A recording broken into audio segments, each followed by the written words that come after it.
So hello guys, welcome back on my YouTube channel. आज हमारे session study with Mika day 33 है and आज हम पढ़ने जा रहे हैं Hindu law question number 14 chapter 3।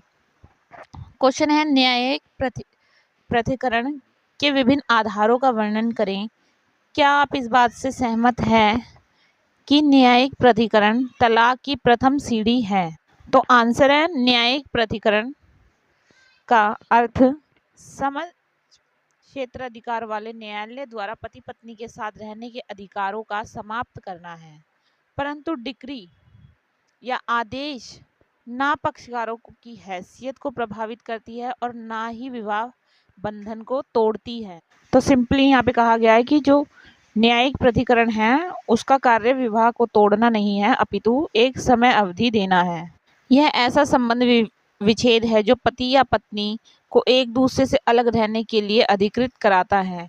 जहां न्यायिक प्रतिकरण की डिक्री पारित हो गई है, वहां पक्षकारों का यह कर्तव्य होगा कि वह एक दूसरे के साथ सहवास नहीं कर सकते।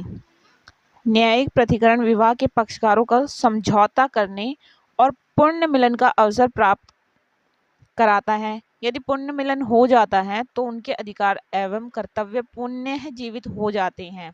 इसके लिए यह आवश्यक नहीं है कि न्यायालय में आवेदन करें। यदि उक्त मिलन डिक्री पारित होने की तिथि से 1 वर्ष या 1 वर्ष अधिक समय तक नहीं होता है, विवाह विच्छेद का आधार बनता है। अब उन कारणों की चर्चा करते हैं जिनके कारण विवाह विच्छेद हो सकता है। जारता, क्रूरता, अभित्याग, धर्म परिवर्तन, विकृचितता, कोड, यौन रोग, संसार परित्याग और प्रकल्पित मृत्यु के आधार पर न्यायिक प्रतिकरण हो सकता है, जो कि आगे चलकर विवाह विच्छेद का आधार बनता है।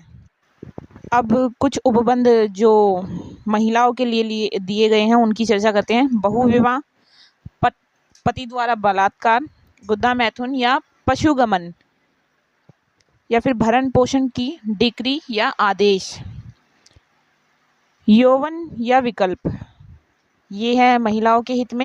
अब डिफरेंस जानते हैं दोनों में, न्यायिक प्रतिकरण और विवाह विच्छेद में। इस दौरान दोनों पक्षकार पति पत्नी की हैसियत रहती है और विवाह विच्छेद के बाद वे पति पत्नी नहीं रहते।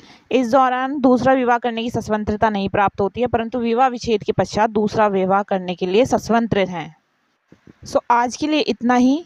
लाइक, शेयर, सब्सक्राइब करना ना भूलिएगा।